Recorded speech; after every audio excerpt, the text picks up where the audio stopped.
The drawer in my mother's room had a brass handle that had gone dark from years of hands. I was 16 years old, standing in front of it on a Monday morning, and my mother was telling me to open it. I did not want to. Something in her voice told me that whatever was inside that drawer was going to belong to me now, and that I would not be allowed to give it back. Inside was a dress, plain, dark, folded with the care you give to something that matters. She lifted it out and held it against my shoulders, the way you measure a child for clothes they have not grown into yet. And she said, "You will wear this on Sunday, and the Sunday after, and every Sunday until the church decides you are finished."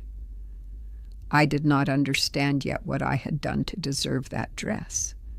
But the day before, on a Sunday evening when the light was going gold over the fields, I had been caught. And in the world I grew up in, being caught at 16 was not a small thing.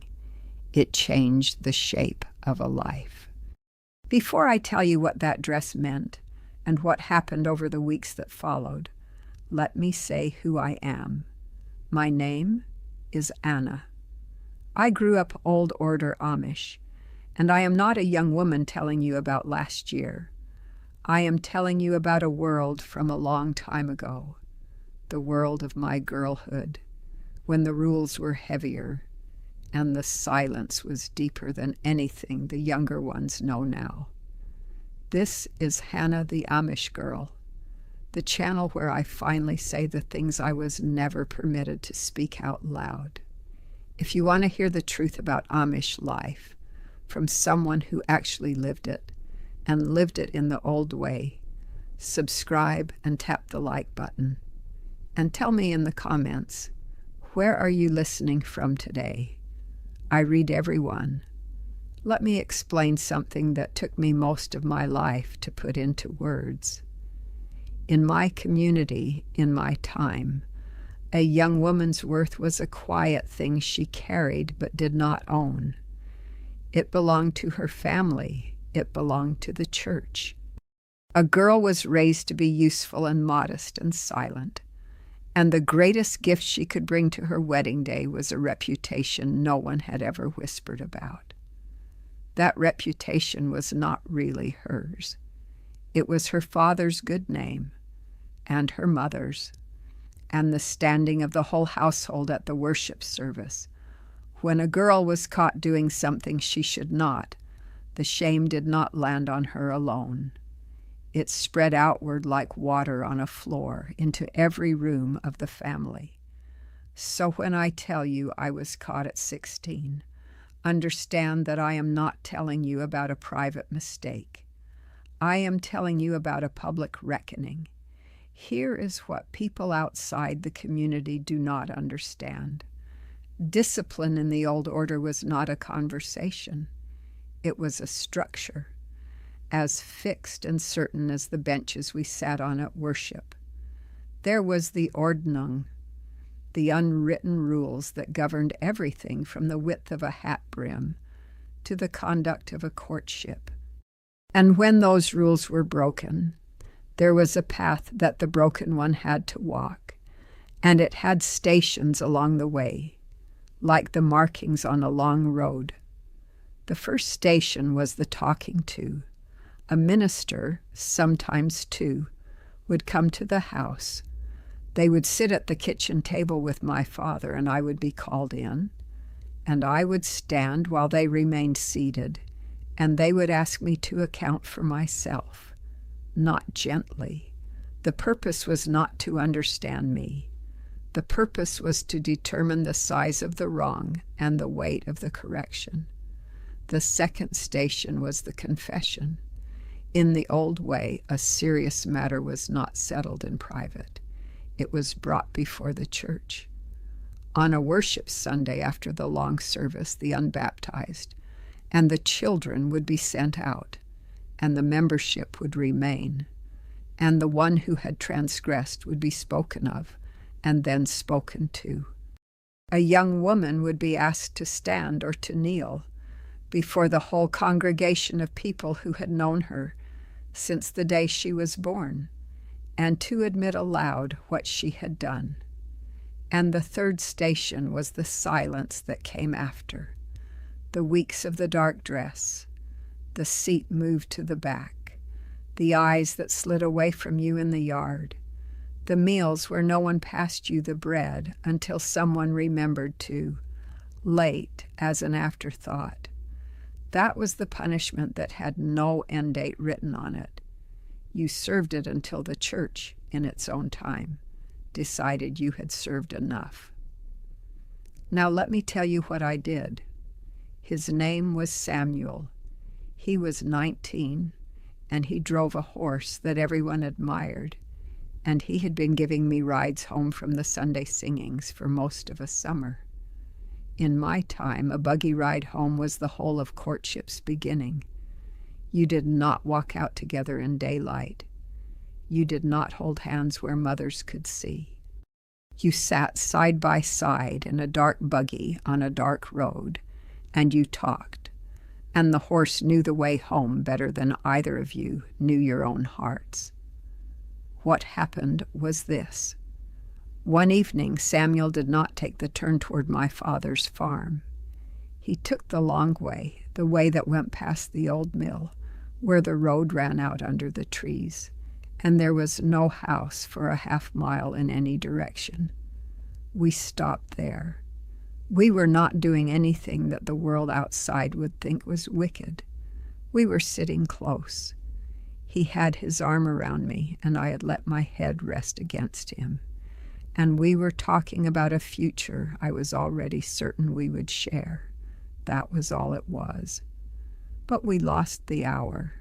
The moon came up, and we did not come home when we should have. A neighbor, driving back late from a sick relative's house, passed the mill and saw the buggy stopped there in the dark.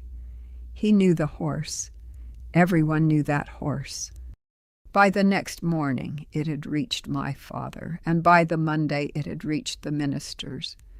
And that is how I came to be standing in front of my mother's drawer. We had done so little. I want you to hear that. We had crossed no line that would mean anything at all in the world I live in now. But in that world, at that time, for a girl, the appearance of the thing was the thing. To be alone with a young man in the dark, off the road, past the hour, was enough. The question the ministers asked was not, "What did you do?" The question was, "What would people think you did?" And the answer to that question was already written on every face in the church district. What happened over the next 11 Sundays, I cannot carry it in 20 minutes. There are things this recording cannot hold. The names, the counting, the drawer, the dress I kept for 27 years. 3 years ago, I wrote it all down. The book is called The Sundays. The link is in the description and in the pinned comment.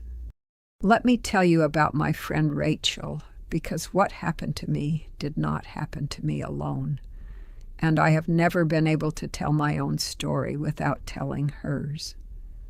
Rachel was older than me, married already, and she had been caught before her wedding too, years before, in a way that was spoken of in whispers and never plainly. She found me on the second Sunday of my dark dress, when I was sitting at the back where they had moved me, and the service had let out, and I was waiting in the buggy for my family because I could not bear to stand in the yard among the others. She climbed up beside me without a word. She did not look at me. She looked straight ahead at the horses, the way you talk about a thing too heavy to look at while you say it. She said, "It ends. I know it does not feel like it ends, but it ends. And then one day a child is born, or a barn is raised, or a winter is hard, and they need your hands, and they forget to remember. That is how it ends." Not with forgiveness spoken out loud. with being needed again. Then she climbed down and walked away, and we never spoke of it again, not once in all the years after. But I have thought about what she told me every single day of my life, because she was right. That is exactly how it ended, not with anyone ever saying I was forgiven, just with the slow forgetting that comes when a community needs your labor more than it needs your shame. I served 11 Sundays, 11 weeks in the dark dress, in the back seat, with the eyes sliding off me, and then a baby came in a neighbor's family, and I was good with babies, and someone needed me to come and help, and I went, and after that, the worst of it was over. The church never announced an end. There was no day when someone told me I was whole again. The dress simply went back into the drawer one Sunday, and no one stopped me, and that was how I knew. Samuel served his own correction, lighter than mine, shorter than mine, because the weight was never carried equally. We married a year and a half later. I want you to understand that too. The thing we were punished for so heavily became, in the end, a marriage the whole community blessed and celebrated and sat down to a great meal to honor. The same people who had moved my seat to the back came to my wedding and wished us long life. I have never fully made peace with that. The shame and the blessing came from the very same hands. Many years later, long after I had left, I sat in a small office with a woman whose work was to help people carry things they could not carry alone, a counselor. I told her about the dress and the 11 Sundays in the drawer. I expected her to be shocked. She was not shocked. She was quiet for a moment, and then she said something I have never been able to put down. She said, "They did not punish you for what you did. They punished you for being seen." And something broke open in me that had been closed for 40 years, because it was true. The wrong was never the hour at the mill. Samuel and I knew what had passed between us, and it was almost nothing. The wrong, the thing the whole machinery of correction came down upon, was that a neighbor had seen the buggy. If no one had passed the mill that night, there would have been nothing to confess and nothing to atone for. The sin was visibility. The sin was being caught. I have carried a cold and quiet anger about that for a long time. Not loud. I'm too old now for loud. But an anger at a system that taught a 16-year-old girl that the worst thing she could do was let herself be seen, and that arranged her whole soul around not being seen, and called that holiness. And yet, I will not stand here and tell you it was all darkness, because that would be a lie, and I have told enough lies for the church to last me a lifetime. The world I came from gave me things I will hold until I die. It gave me a community so deep that when a barn burned, 100 men came at dawn, and by dusk there was a new barn standing. It gave me hands that know how to work, and a faith that, wounded as it is, never fully left me. It gave me Rachel climbing into a buggy to tell a broken girl that it ends. There was real love in that world, woven right through the hardness of it. But there is no scripture that requires a girl to wear shame like a dress for 11 Sundays because a neighbor saw her buggy in the dark. There is no God I believe in now who measures a woman's worth by whether she was seen. The cruelty was not in the faith. It was in what people did with the faith, the way they used it to keep the young ones small and silent and afraid of the light. If you grew up in a place where being seen was the only true sin, I see you. If you were ever made to stand before the people who raised you and account for a thing that harmed no one, I see you. If you ever learned to make yourself small so that no one would have a reason to look, you are not alone, and you were never the thing they told you that you were. I was not too young to be punished. I was too young to understand that I had done nothing that deserved it. The Sundays. What 20 minutes cannot hold. The link is in the description and the pinned comment. The morning is yours, if you decide it is. And if you want to keep hearing the truth from behind the prayer cap, from someone who lived it in the old way, subscribe to Hannah the Amish Girl. There is still so much I have never said.